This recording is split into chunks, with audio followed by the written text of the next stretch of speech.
दरमा पाऊ पाऊ आपणक पकेट खाली होई जाउछि कि बढ़ुछि कि आपणकर टंका जनित समस्या। जेते रोजगार कले मध्य पाखरे टंका रहु नाही कि सबुबेले पर्स खाली खाली लागुछि कि तेबे आपण एही संपर्क रे निहाती भाबे जानंतु। घर चलाइबाकू हेले टंकार आवश्यकता होई थाए। जेते बड़ परिवार सेते अधिक खर्च।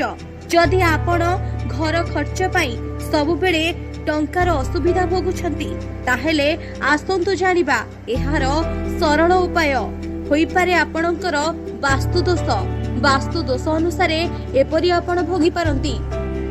बहु लोक बहु समय प्रश्न करते जे आमे ठीक भाव रोजगार करूँ आय ठीक अच्छी हेले आम पाखे कौन प्रकार बैलेंस बा संचय करा पारना।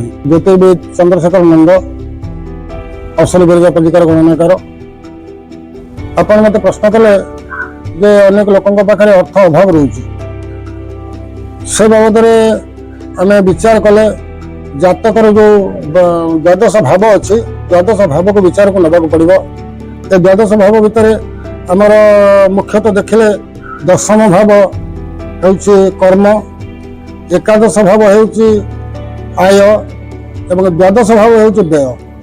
तेणु कर्म आय एवं व्यय स्थान रे जदि कौन सी पाप ग्रह रही थाए बा सही एकादश द्वादश एवं दशम स्थान को जदि कौन सी पाप ग्रह दृष्टि निक्षेप करथाए तेबे मनीष पाखे सब बेले अभाव अनटन लगी रही था एवं पैसा रहे ना।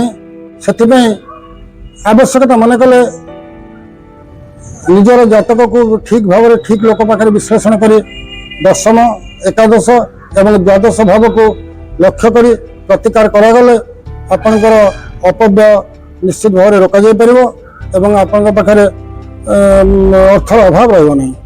अधिकांश लोक पर्स रे निज परिवार रो नचेत देवादेवी फोटो रखि थांती। वास्तुशास्त्र अनुसार एहा अनुचित। पर्स को सबु बेले सफा सुथरा रखिबा उचित। कागज किंबा फोटो आदि रखिबा अनुचित। वास्तुशास्त्र अनुसार टंका और कॉइन को पर्स रे अलगा अलगा रखंतु। नोट और कॉइन को केबे एकाठो रखंतु नहीं।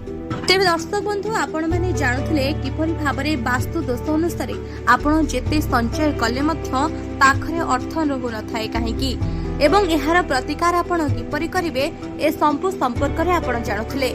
जसपुर मनीष राउत का रिपोर्ट, न्यूज 18 लोकल।